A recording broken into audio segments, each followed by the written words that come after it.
Please don't shoot the messenger just because you don't like the message.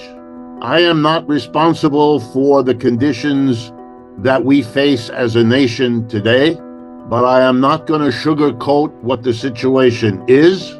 My guess is you already know it in your hearts and in the backs of your minds, if not in the front. So I thought it might be useful if we took stock of where we are. And by taking stock, I mean economics above all else.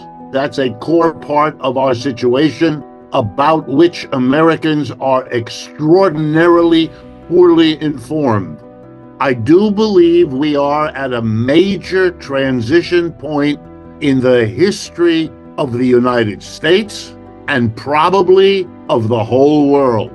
I know that sounds grandiose, and I don't normally talk in grandiose terms, but the situation calls for it. And as I say, I'm not going to shrink away from why I think this. So let me begin by telling you why I think it's such an important moment in our history.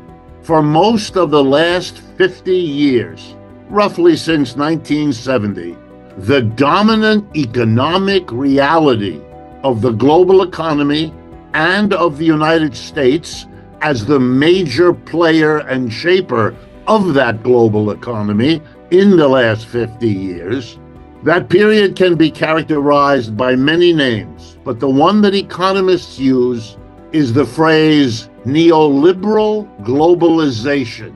And here's what it means: that in an era that we remember with names like Ronald Reagan and Margaret Thatcher, we turned away from the legacy of the New Deal. We turned away, as did many other countries, from the notion that a catastrophe like the Great Depression of the 1930s required that government play a major role in keeping capitalism tolerable for the mass of people. Remember what we did in the 1930s. We established Social Security that had never existed before in the United States. We established a minimum wage that had never existed before in the United States. We established unemployment insurance that had never existed before in the United States. And the government hired and paid 15 million people who were unemployed, and nothing like that had ever happened in the United States either. The government was called in to do all these things, in the words of one clever thinker, to give capitalism a human face. And it was paid for because it was very expensive, as you can imagine. To give every elderly American a Social Security check every month for the rest of their lives. To give unemployed people a check every week for a year or two. To hire 15 million people. And the money that paid for all of that were heavy taxes placed on corporations and the rich. It's an important reminder for those of you who do not think that here in the United States we can ever tax corporations and the rich. It's an important reminder, of course we can, because we already did. As the remembrance, and footnote, the politician who had the courage to tax corporations and the rich, Franklin Roosevelt, was re-elected president 3 consecutive times. He has been and is to this moment the most successful popular president in the history of the United States, starting with George Washington. So not only can you tax corporations and the rich, but when we had a president who was forced from below to do it, he became the most popular politician we've ever had. In the period starting in 1970, as the memory of the New Deal, as it was called, faded, Reagan and Thatcher undertook to roll the New Deal back. It had already begun before that, but it really gathered steam. And the mantra was the reverse of the New Deal. Instead of calling the government in to give capitalism a human face, people stumbled over one another, led by the Republicans, but tragically followed by the Democrats, to roll the government back, to get the government out of the economy, to go back to a capitalism which, if I may be allowed to continue the metaphor, lacks a human face, as the songs we just heard today document. And over the last 50 years, the government not only didn't regulate the way it once did, didn't intervene the way it once did, but it blessed the decision of corporate America to go where the profits were the greatest, which is what capitalism normally does. And where were profits the greatest? Answer: China. Starting in the 1970s, we had a mammoth exodus, and not like the one in the Bible. No, this was an exodus of American corporate leaders. They had graduated from business school where they had been taught, parentheses, I have taught in business schools myself, I know the curriculum. They were taught, if you want to succeed in business, go to where the wages are low and the market is expanding. The place where the wages were low and the market was expanding the most was in the land called the People's Republic of China. And American corporations, British and French and German and Italian and Japanese, they all went to China, where they were welcomed, where they were celebrated. And over the last 40 to 50 years, the Chinese economy grew. About half the economy there is capitalist. Private companies working pretty much the way they do here. The other half of the Chinese economy, government-owned and operated enterprises working the way they once did in places like the Soviet Union. China is a hybrid between the US and the Soviet Union. Different from both because it's a mixed situation. And it turns out that under the leadership of the Chinese Mao Zedong and the ones that have come since him, it turns out this hybrid organization can grow faster than any other economic system the world has ever seen. For the last 30 years, China has grown its economy, its GDP, its gross domestic product, between 6 and 9% per year. During that time, the United States GDP grew between 2 and 3% a year. It doesn't take rocket science to understand that if you can manage that difference, if China can grow 2 to 3 times faster than the United States for 30 years, it can do what it has now done. Namely, it's caught up. Today, the United States has a competitor economically. We haven't had one for a century. World War II eliminated the potential competitors economically of the United States. Britain, France, Italy, Germany, and Japan, all destroyed by that war. Russia too. Russia never was an economic competitor. It isn't now either. The GDP of the United States right now is about $25 trillion. The GDP of Russia about now is 3, maybe 4 trillion. No contest. It never was. It's part of why the entire Cold War will have to be revisited so Americans can finally learn what the truth about all of this is. Well, here we are.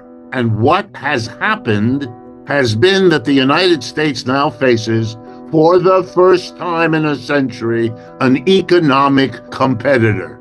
Big, powerful, highly developed, and able to outcompete the United States across the board, from the lowest to the highest technology which either side is capable of. And the United States has not yet come to terms with this situation. The The American people are engaged in what my psychotherapist wife explains to me is called denial. The pretense, mostly to yourself, that the reality around you isn't there.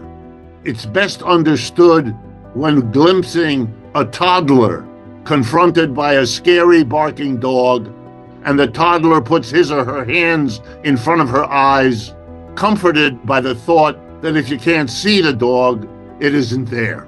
But we all know you grow up, and at a certain point, not many years later, you come to understand you can put your hand there, but it doesn't make the dog disappear.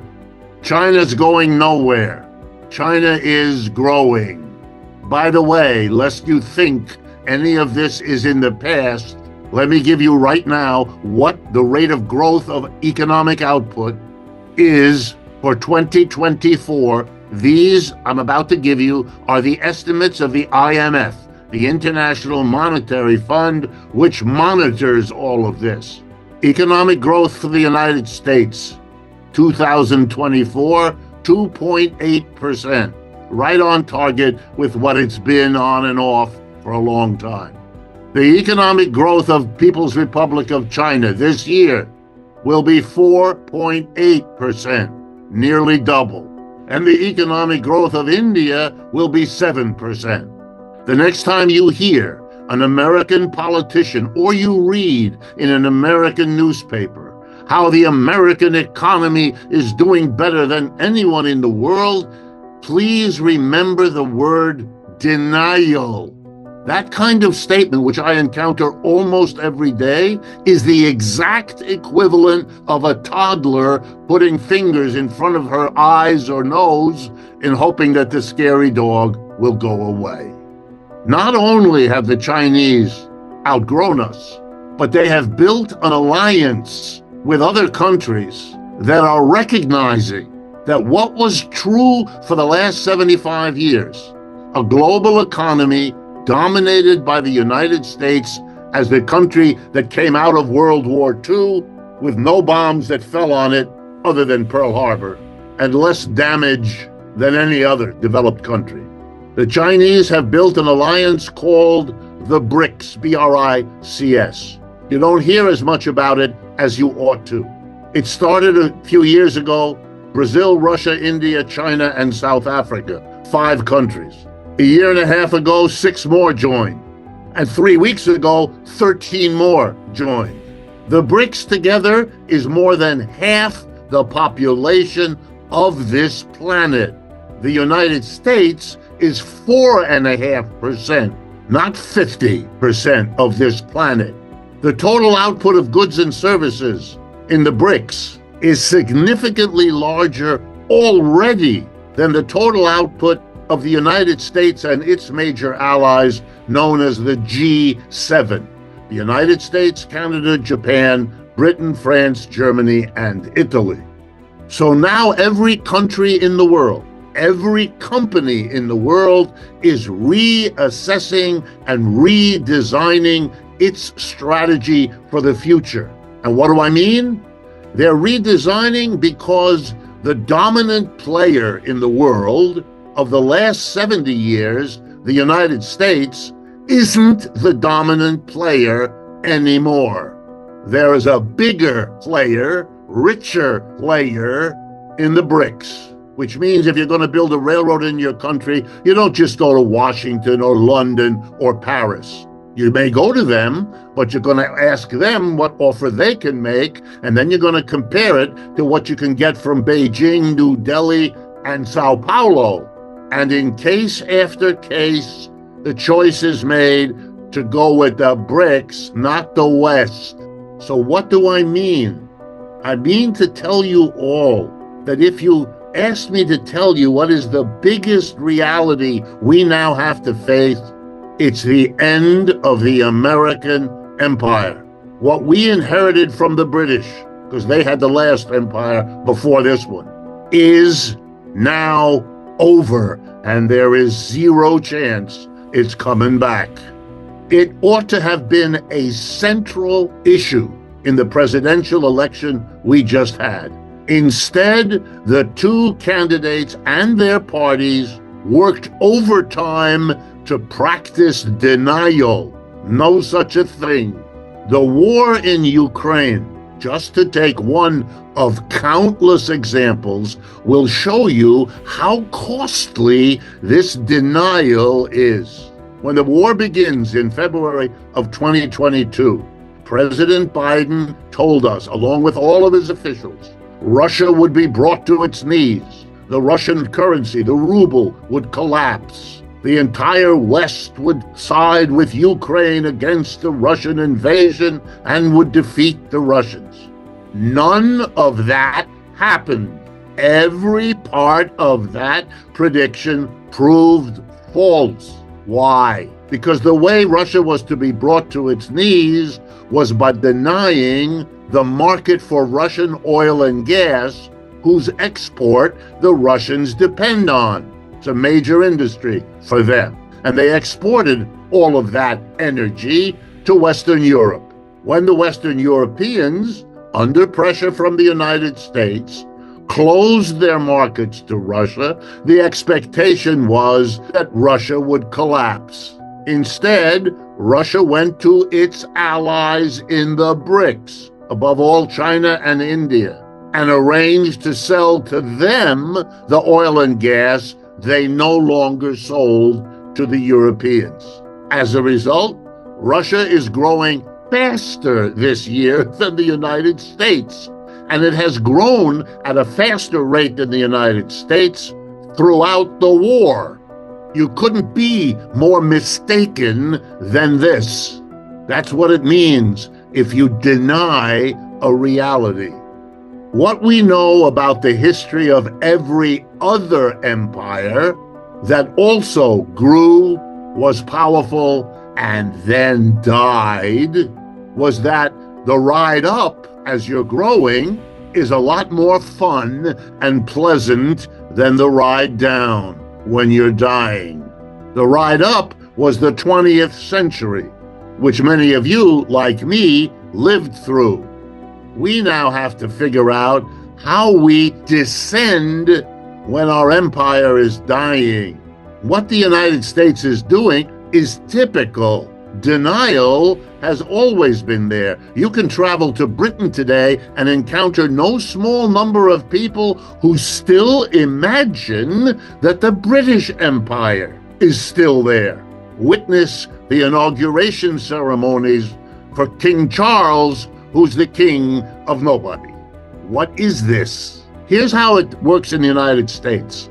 People who are rich and powerful are offloading the costs of a declining empire off of themselves. They don't want to suffer, which I understand.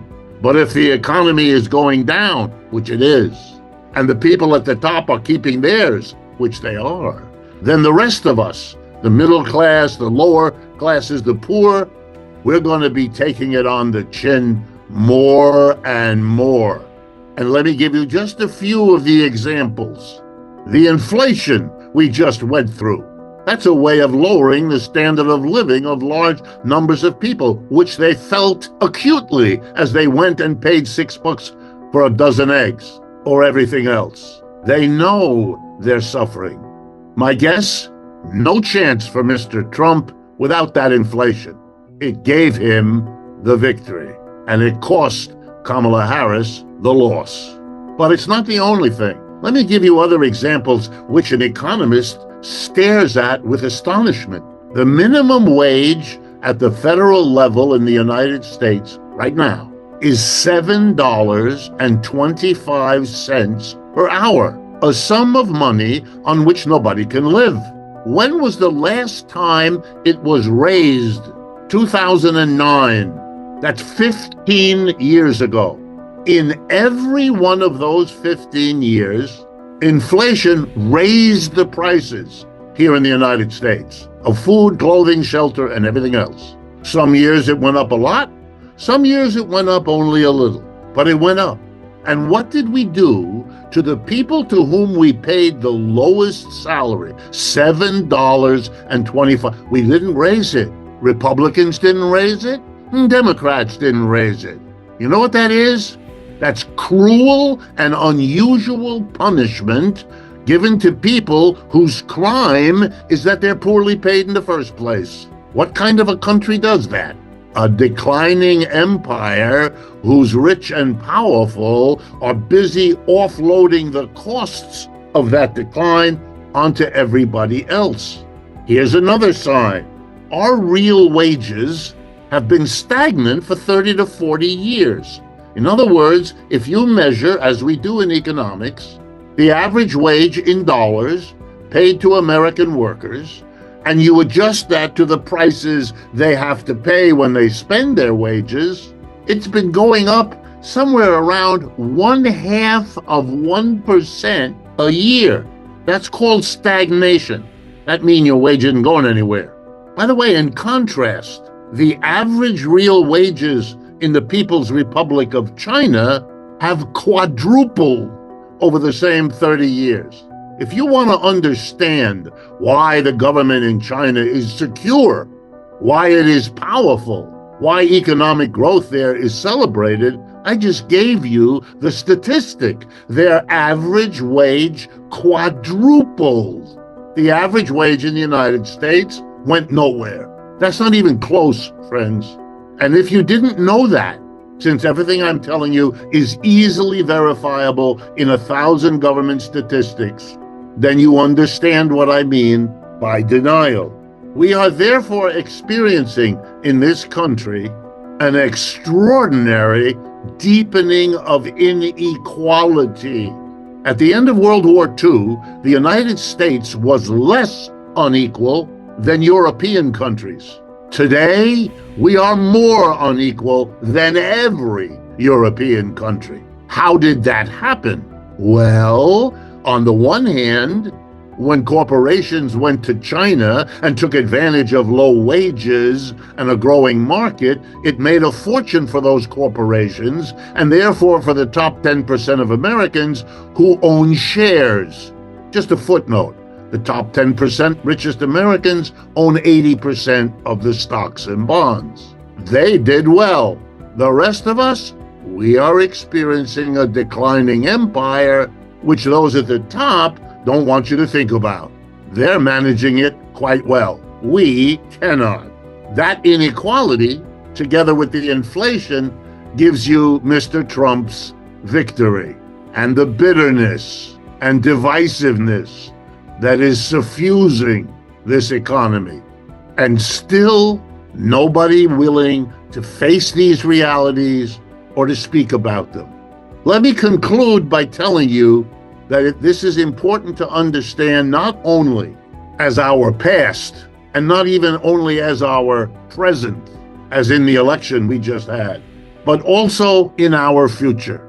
This denial, this refusal to face the realities of the economy we have and that is shaping our lives and even more those of our children, promises us frightening near future. Mr. Trump won the election because he positioned himself with dramatic gestures, the sort favored by Madison Avenue advertisers. And the two gestures were, "I am the great protector." Mr. Trump understood far better than the Democrats that people feel attacked, undermined, frightened, scared, worried for themselves and their children, as well they should be. They glimpse fearfully where things are going. They want to be protected from it all. So he put himself forward as the great protector. And his two images were walls, the image of a protector. He's going to put a steel wall at the southern border to protect us against the invasion of the immigrants. And then he's going to put another wall, a tariff wall, to protect us against the evil Chinese. Very powerful images, very successful. But in terms of economics, total incoherent nonsense. It's impossible, and it's a bad joke. and the whole world is watching. And while it's watching this bad joke unfold, the gap between the United States and the G7 on one hand, and the People's Republic of China and the BRICS on the other, deepens. The United States' effort to stop, block, undercut China have failed. Been doing it now for 15 years. Started big time under Obama. It doesn't work. And so the question is, what? Do you keep doing it?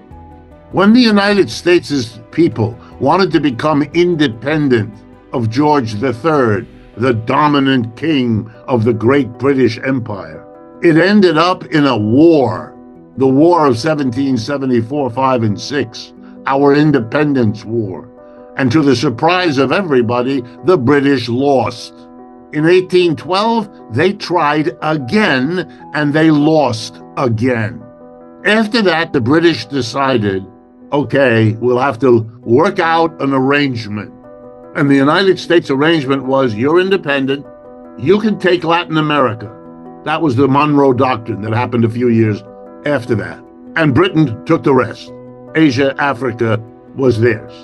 They avoided a war after that for a century. What will the United States do? Continue its denial of what's going on? Threaten, as they have, China with war, despite the fact that China has nuclear weapons and the Russians do too, and they are now allied in good part because of the United States? Or are we going to sit down and work something out? Are we going to tell the American people, honestly, our empire is declining?